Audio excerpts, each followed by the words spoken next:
प्रिय विद्यार्थियों नमस्कार। मेरा नाम प्रीतम सिंह शेखावत है। आप इस कक्षा को YouTube channel Hindi with Pritam Singh Shekhawat पर देख रहे हैं। आरपीएससी द्वारा आयोजित वरिष्ठ अध्यापक और स्कूल व्याख्याता भर्ती परीक्षा दोनों के पाठ्यक्रम में हिंदी भाषा उद्भव और विकास ये बिंदु रखा गया है। इसके पहले भाग का वीडियो हम कल कर चुके हैं। कक्षा भाग 2 इस पर हम चर्चा कर रहे हैं और भाग 1 की जो पीडीएफ है आपके Telegram channel Hindi with Pritam Singh, यही टेलीग्राम चैनल का भी नाम है, हिंदी विद प्रीतम सिंह शेखावत, उस पर उपलब्ध है। उस वीडियो को देखें, पीडीएफ को प्रिंट आउट निकालें या लिखें, पर बार बार पढ़कर उसको तैयार करें। परीक्षा में निश्चित रूप से इस बिंदु से एक प्रश्न पूछा जाने वाला है। तो देखिए, हिंदी के विभिन्न रूपों पर हम चर्चा कर रहे हैं। हिंदी, हिंदुई, हिंदुस्तानी और उर्दू। आज हिंदी, उर्दू, हिंदुस्तानी का प्रयोग जिन भाषा रूपों के लिए होता है व्याकरणिक स्तर पर वे एक ही हैं। हिंदी, उर्दू और हिंदुस्तानी व्याकरणिक रूप पर एक ही हैं और उनका आधार भी एक ही है। उनकी आधार भाषा व मिश्रित बोली है जो मूलतः कौरवी, पंजाबी, ब्रज इत्यादि के योग से बनी है। आज इस खड़ी बोली में देखिए, हिंदी तो खड़ी बोली पर्याय हो गई है हिंदी का। खड़ी बोली में जब बोलचाल के शब्दों जिसमें आधारभूत शब्दावली हो, बहुप्रचलित तत्सम शब्द हों, देखिए बहुप्रचलित तद्भव शब्द हों और सरल बहुप्रचलित अरबी तुर्की शब्द हों, तो इसे बोलचाल की हिंदी या हिंदुस्तानी कहा जाता है।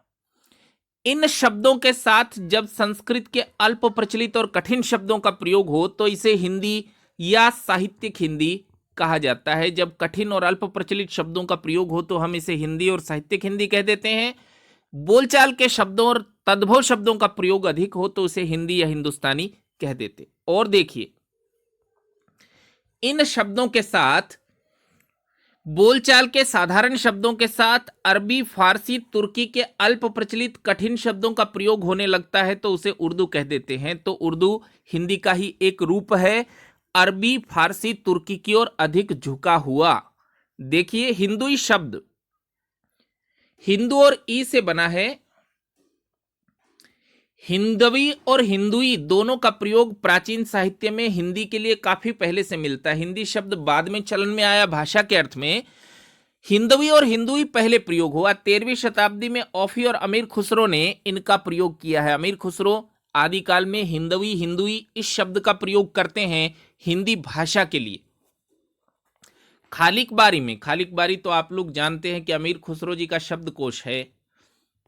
अमीर खुसरो पर जब हम आदिकाल में चर्चा करेंगे तो विस्तृत चर्चा खालिक बारी और उनके अन्य ग्रंथों पर भी करेंगे। अभी आप ये जान लीजिए कि खालिक बारी अमीर खुसरो की रचना है। खालिक बारी में हिंदी और हिंदवी का प्रयोग एक ही भाषा के लिए हुआ है। हिंदवी का प्रयोग 30 बार और हिंदी का प्रयोग 5 बार हुआ है। हिंदवी अधिक बार प्रयोग में लिया है उन्होंने शब्द, और हिंदी कम बार प्रयोग में लिया है। इसका तात्पर्य यह है कि पहले हिंदी की तुलना में हिंदवी का प्रयोग अधिक था। धीरे धीरे हिंदवी नाम उस भाषा के लिए हो गया जिसमें संस्कृत के शब्द अपेक्षाकृत अधिक थे, और हिंदुस्तानी उस भाषा को कहते हैं जिसमें अरबी, फारसी के शब्द अधिक थे। अब हिंदुस्तानी हिंदुई का प्रयोग किस अर्थ में होता है? देखिए, अब प्रायः लोग दक्षिणी या उससे पहले के उत्तर भारत में मसूद, खुसरो, शकरगंजी इत्यादि लेखकों के साहित्य की भाषा के लिए हिंदुई या हिंदवी का प्रयोग करते। डॉक्टर जॉर्ज ग्रियर्सन और धीरेन्द्र वर्मा, देखिए दोनों बहुत प्रसिद्ध भाषाविद हैं। डॉक्टर जॉर्ज ग्रियर्सन और धीरेन्द्र वर्मा ने कहा है कि हिंदुस्तानी नाम अंग्रेजों का दिया हुआ है भाषा के लिए। हिंदी भाषा के लिए अंग्रेजों के जमाने में जो शब्द प्रयोग किया जाता है हिंदुस्तानी, जॉर्ज ग्रियर्सन और धीरेन्द्र जी वर्मा के हिसाब से अंग्रेजों का दिया हुआ है। परंतु तुजु के बाबरी, जो बाबर की आत्मकथा है, आप तो इतिहास भी पढ़ते हैं, तुजु के बाबरी तुर्की भाषा में बाबर की आत्मकथा है, भाषा के अर्थ में हिंदुस्तानी का प्रयोग हुआ है। तो बाबर ने भी भाषा के लिए हिंदुस्तानी शब्द का प्रयोग किया है। प्रारंभ में यह शब्द हिंदी या हिंदवी का समानार्थी था, परंतु आगे चलकर इसका वह अर्थ हो गया जो आज उर्दू का है, अर्थात हिंदी का वह रूप जिसमें अरबी, फारसी शब्दों का प्रयोग अधिक होता है। गारसा दे तासी ने हिंदुस्तानी का प्रयोग इसी अर्थ में किया है। गारसा दे तासी ने हिंदुस्तानी उस भाषा को कहा है जिसमें अरबी, फारसी के प्रयोग अधिक हों। आगे चलकर हिंदी और उर्दू का प्रयोग एक ही भाषा की ऐसी शैलियों के लिए होने लगा। देखिए, मैं इस बात को स्थापित करना चाहता हूं, आप इसको ठीक से समझिए कि उर्दू हिंदी की एक शैली है जिनमें क्रमशः संस्कृत और अरबी फारसी शब्दों का बाहुल्य था। तो हिंदी वो है जिसमें संस्कृत की बहुलता हो, उर्दू वो है जिसमें अरबी फारसी का बाहुल्य हो। अंतर जो है वो आपको लिपि के कारण दिखाई देता है, मूलतः भाषा वो एक ही है।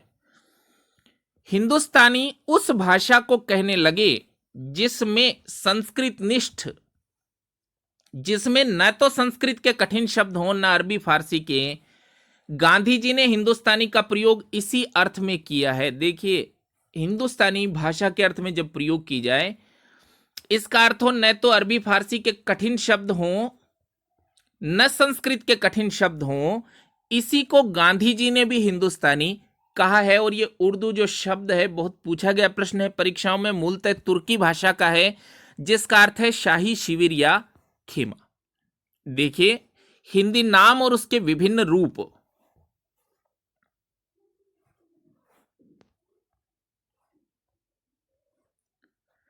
हिंदी शब्द का संबंध संस्कृत शब्द सिंधु से माना जाता है। सिंधु नदी के आसपास की भूमि को सिंधु कहने लगे थे। सिंधु के आसपास की भूमि को सिंधु या सिंधु प्रदेश कहने लगे। सिंधु शब्द ईरानी में जाकर हिंदू, ईरानी लोग उसका उच्चारण हिंदू, बाद में हिंद करने लगे जिसका अर्थ था सिंधु प्रदेश, सिंधु नदी के आसपास की भूमि। बाद में ईरानी धीरे धीरे भारत के अधिक भागों से परिचित होते गए और इस शब्द का अर्थ विस्तार होता गया। हिंद शब्द धीरे धीरे पूरे भारत का वाचक हो गया। इसी से ईरानी का इक प्रत्यय लगाने से हिंदीक बना है जिसका अर्थ है हिंदी का।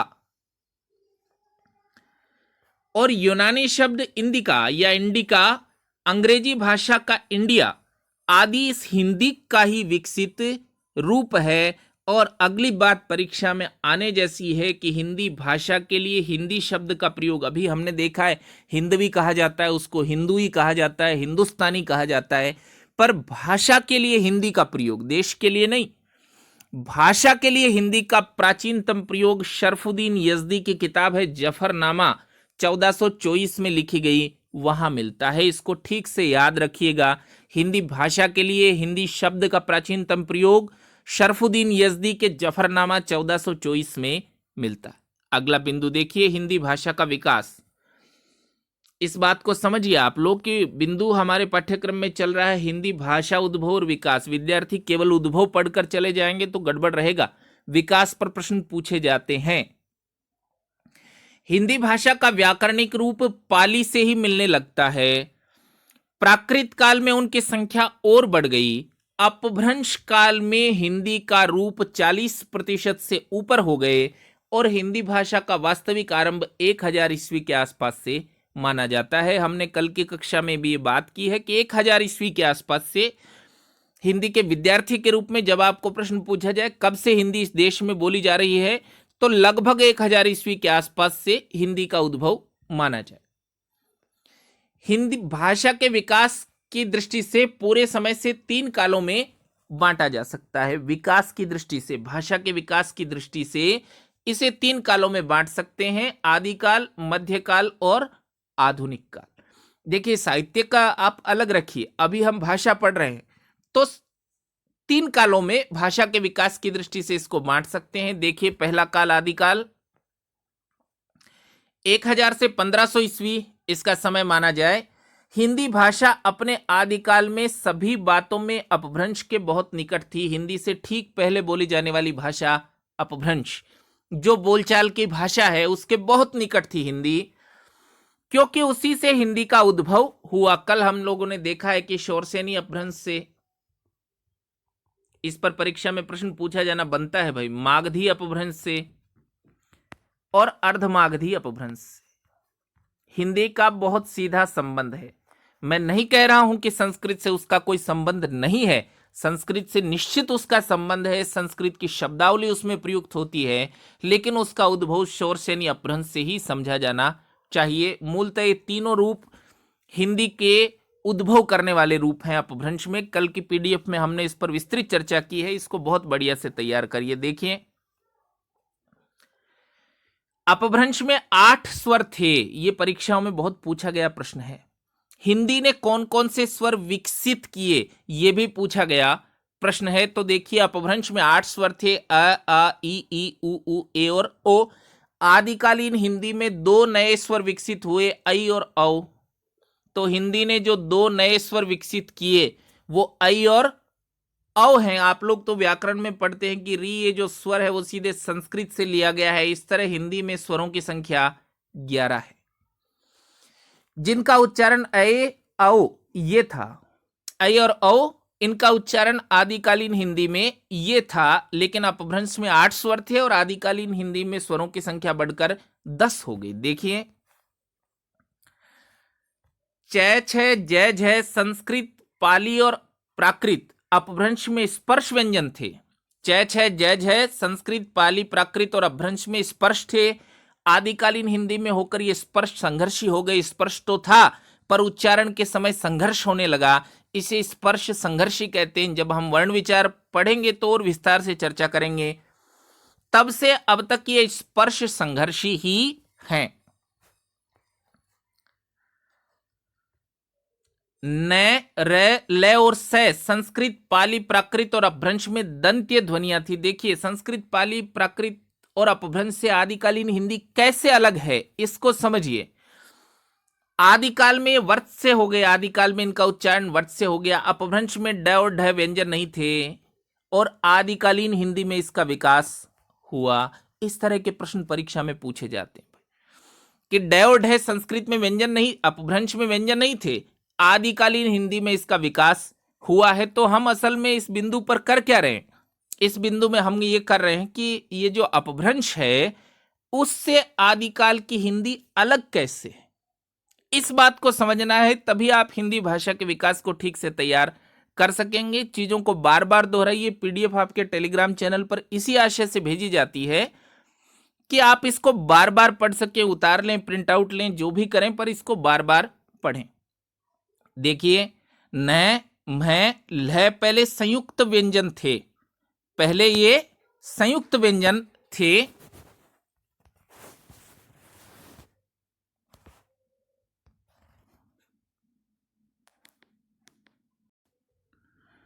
तो न, मह, ल आदि पहले संयुक्त व्यंजन थे। अब वे क्रमशः न, म, ल के महाप्राण रूप में हो गए, अर्थात संयुक्त व्यंजन न रहकर मूल व्यंजन हो गए। आदिकालीन हिंदी का व्याकरण 1000 या 1200 ईस्वी के आसपास तक अपभ्रंश के बहुत निकट था। धीरे धीरे अपभ्रंश के व्याकरणिक रूप कम हुए और हिंदी के व्याकरणिक रूप विकसित होते गए। अपने समग्र स्वरूप में आदिकालीन हिंदी व्याकरण समवेतता अपभ्रंश से इस प्रकार भिन्न है। देखिए, जो अलग रंग में आप देख रहे हैं, जिसको मैं मार्क कर रहा हूं, इसको बहुत ठीक से याद करिएगा। परीक्षा में इस पर एक प्रश्न पूछा जाना बनता है कि अपभ्रंश काफी हद तक संयोगात्मक भाषा थी, जिसके साथ विभक्तियां जुड़ी होती हैं, उस भाषा को संयोगात्मक कहा जाए। क्रिया या कारक के रूप संयोगात्मक होते थे, किंतु आदिकालीन हिंदी में वियोगात्मक रूपों का प्राधान्य हो गया। सहायक क्रियाओं और परसर्गों, कारक चिन्हों का प्रयोग काफी होने लगा। धीरे धीरे संयोगात्मक रूप कम होते गए और वियोगात्मक रूप उनका स्थान लेते गए। अगर परीक्षा में प्रश्न पूछा जाए कि आदिकालीन हिंदी क्रमशः वियोगात्मक हो रही थी, यह कथन हो तो ठीक कथन होगा। नपुंसक लिंग एक सीमा तक अपभ्रंश में था, यद्यपि संस्कृत, पाली, प्राकृत की तुलना में उसकी स्थिति अस्पष्ट सी होती जा रही थी। तो संस्कृत, पाली, प्राकृत में नपुंसक लिंग होता था, अपभ्रंश में भी एक सीमा तक था। आदिकालीन हिंदी में के प्रयोगों में नपुंसक लिंग का प्रयोग पूर्णतः समाप्त हो गया। आप वर्तमान में भी आप जानते हैं कि हिंदी में 2 ही लिंग है, स्त्रीलिंग और पुल्लिंग। नपुंसक लिंग आदिकाल में ही समाप्त हो गया। गोरखनाथ की रचनाओं के कुछ प्रयोगों को कतिपय विद्वानों ने नपुंसक लिंग माना है। आप कहीं लिखा हुआ देख सकते हैं कि गोरखनाथ की कुछ रचनाओं में यह नपुंसक लिंग है, पर यह मान्यता पूर्णतः असंदिग्ध नहीं कही जा सकती, अधिक प्रामाणिक बात नहीं है। आप इसी को निश्चित मानिए कि आदिकाल में ही नपुंसक लिंग का प्रयोग समाप्त हो गया।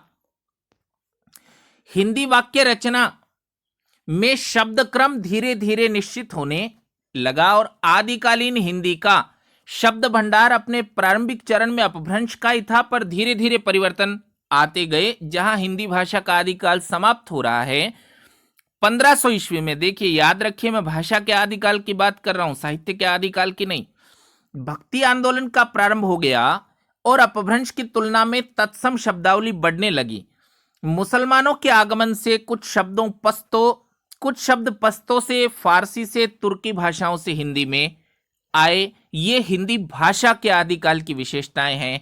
अब हिंदी भाषा के मध्यकाल को देखते हैं हम। 1500 ईस्वी से 1800 ईस्वी हिंदी भाषा का मध्यकाल। इस काल विभाजन को भी याद रखिएगा भाई। अभी तक परीक्षाओं में मैं प्रश्न नहीं देखा हूं इस पर पूछा जा सकता है। देखिए,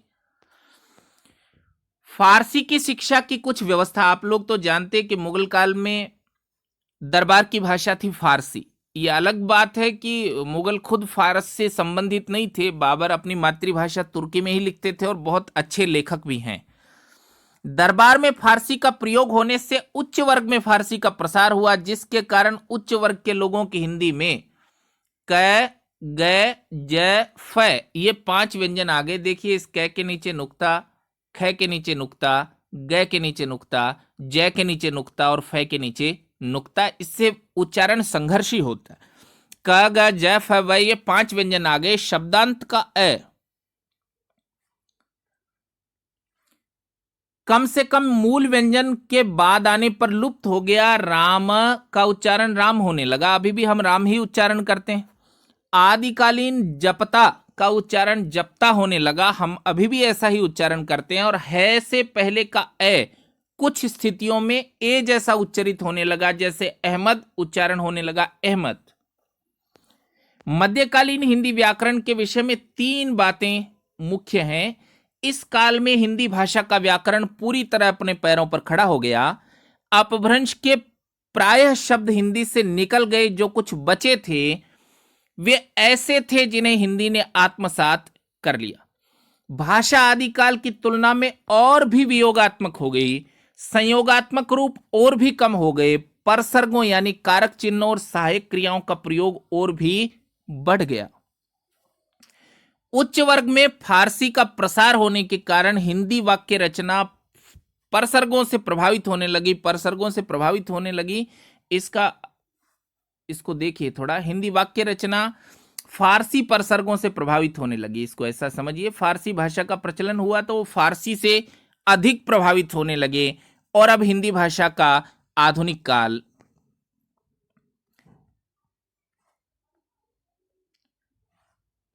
इसको 1700 के स्थान पर 1800 कर लीजिए भाई। आधुनिक काल में शिक्षा की व्यवस्थित प्रचार के कारण प्रारंभ में हिंदी प्रदेश की अनेक कचहरियों की भाषा उर्दू होने के कारण क, ग, ज, फ आदि मध्यकाल में जो केवल उच्च वर्ग के फारसीदान लोगों तक प्रचलित थे, इस काल में सभी लोगों तक पहुंचे। तो मध्यकाल जहां हमने पढ़ा है भाषा का, वहां हमने देखा है कि नुक्ते का प्रयोग फारसी पढ़े लिखे लोगों के यहां था। और आधुनिक काल में प्राय सभी लोग क के साथ नुक्ते का प्रयोग करने लगे। अंग्रेजी शिक्षा के प्रचार के कारण कुछ नए संयुक्त व्यंजन जैसे ड्र हिंदी में प्रयुक्त होने लगा। अंग्रेजी शिक्षा के प्रचार के कारण ओ ध्वनि हिंदी में प्रयुक्त होने लगी, जैसे college, doctor, hall, office, coffee. मध्यकाल में ए का लोप शब्दांत और कुछ परिस्थितियों में अक्षरांत में होना आरंभ हुआ। आधुनिक काल आते आते ये प्रक्रिया पूरी हो गई। अब हिंदी उच्चारण में कोई शब्द अकारांत नहीं है। इसको उदाहरण से समझिए भाई, कोई शब्द अकारांत नहीं है। इसको उदाहरण से समझिए। ये इसका आप ठीक उच्चारण करेंगे तो उच्चारण होता है राम। हम ऐसा उच्चारण करते नहीं, हम उच्चारण करते हैं राम। तो आखिर में शब्द के अंत में ए का उच्चारण हम नहीं करते, इसलिए ये ठीक कथन होगा कि हिंदी उच्चारण में कोई भी शब्द अकारांत नहीं है। देखिए, वह ध्वनि आदिकाल और मध्यकाल में कुछ अपवादों को छोड़कर प्राय द्वयोष्ठ रूप में उच्चरित होती थी। वह कुछ अपवादों को छोड़कर हिंदी के काफी शब्दों में कम से कम पश्चिमी क्षेत्र में दंत्योष्ठ रूप में उच्चरित होने लगा। अब देखिए अपभ्रंश, अवहट्ठ और पुरानी हिंदी का संबंध निरूपण। हिंदी साहित्य के आदिकाल में भी साहित्य इतिहास में हमने इस बिंदु को पढ़ा है, पर अधिक विस्तृत रूप से यहां पढ़ रहे हैं। इस बिंदु से भी प्रश्न पूछा जाता है, इसको ठीक से तैयार करिए। अपभ्रंश साहित्य में उसे हिंदी साहित्य से जोड़ने के प्रश्न को लेकर विद्वानों में मतभेद है। इन मतभेदों की 3 कोटियां हैं। पहला, अपभ्रंश पुरानी हिंदी है। पहला मत है कि अपभ्रंश पुरानी हिंदी है। इस प्रकार उसका साहित्य हिंदी साहित्य के इतिहास का अनिवार्य अंग है। राहुल सांकृत्यायन, चंद्रधर शर्मा गुलेरी और रामचंद्र शुक्ल इसी मत के समर्थक हैं। अगला देखिए, दूसरा मत है कि अपभ्रंश हिंदी नहीं है, फिर भी परवर्ती अपभ्रंश का विकास है, यानी हिंदी के निकट है, इसलिए परवर्ती अपभ्रंश साहित्य को, उत्तर अपभ्रंश के साहित्य को हिंदी के आदिकालीन साहित्य में शामिल किया जाना चाहिए। आचार्य हजारी प्रसाद द्विवेदी इसी मत के पक्षधर हैं। और तीसरा मत, चूंकि व्याकरणिक दृष्टि से अपभ्रंश हिंदी से भिन्न है, इसलिए अपभ्रंश साहित्य को हिंदी साहित्य के इतिहास में सम्मिलित नहीं किया जाना चाहिए। डॉक्टर रामविलास शर्मा का मत इससे मिलता जुलता है। और चंद्रधर शर्मा गुलेरी जी का ये कथन अक्षरशः याद रखिएगा, बहुत परीक्षाओं में पूछा गया प्रश्न है। चंद्रधर शर्मा गुलेरी ने 1921 की नागरी प्रचारणी पत्रिका में पुरानी हिंदी शीर्षक से एक लेखमाला शुरुआत की। आप गाइड में लिखा हुआ देखेंगे पुरानी हिंदी। ये लेखमाला किसने आरंभ की? चंद्रधर शर्मा गुलेरी जी। और उनका कथन देखिए कि विक्रम की 7वीं शताब्दी से 11वीं शताब्दी तक अपभ्रंश की प्रधानता रही, फिर वह पुरानी हिंदी में परिणत हो गई। विभक्तियां घिस गई हैं, खिर गई हैं, एक ही विभक्ति है और कई काम देने लगी है। एक ही कारक की विभक्ति से दूसरी का काम भी चलने लगा है। पुरानी अपभ्रंश संस्कृत प्राकृत से मिलती है और पिछली पुरानी हिंदी से।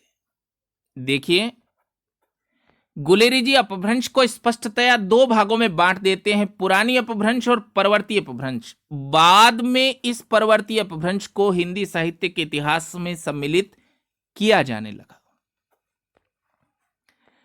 आचार्य रामचंद्र शुक्ल ने अपने साहित्य इतिहास में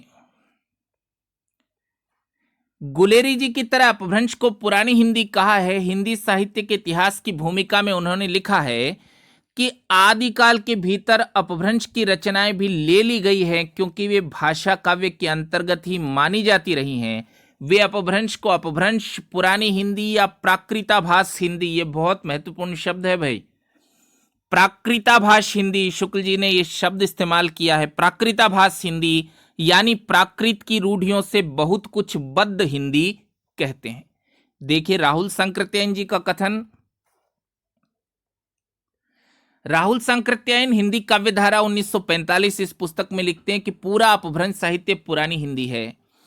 वे अपभ्रंश को संस्कृत और प्राकृत से भिन्न जाति की भाषा मानते हैं। उनका कहना है सुबंत, तिगंत या शब्द रूप और धातु रूप की शैली में दोनों पाली या प्राकृत ने ही संस्कृत का अनुसरण नहीं छोड़ा और अपभ्रंश यहां आकर भाषा में असाधारण परिवर्तन हुआ।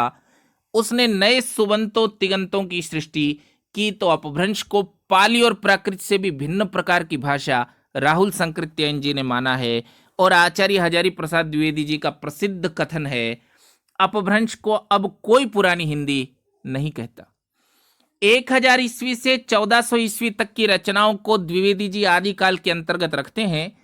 इस काल की उपलब्ध रचनाओं को उन्होंने 2 श्रेणियों में रखा। 2 श्रेणियां कौन कौन सी हैं? जैन प्रभावापन परिनिष्ठित साहित्यिक अपभ्रंश, जिसमें हेमचंद्र जी का व्याकरण, मेरु तुंगाचार्य का प्रबंध चिंतामणि, अब्दुल रहमान का संदेश रासक और प्राकृत पेंगलम में उदाहरित लोक भाषा के छंद, ये जैन प्रभावापन, जैन प्रभाव से युक्त साहित्यिक अपभ्रंश है। और दूसरी श्रेणी में उन्होंने रासो काव्यों की गणना की है। ये हिंदी और अपभ्रंश का परस्पर संबंध है। इसको ठीक से तैयार करिएगा। आप सभी लोगों को बहुत बहुत धन्यवाद।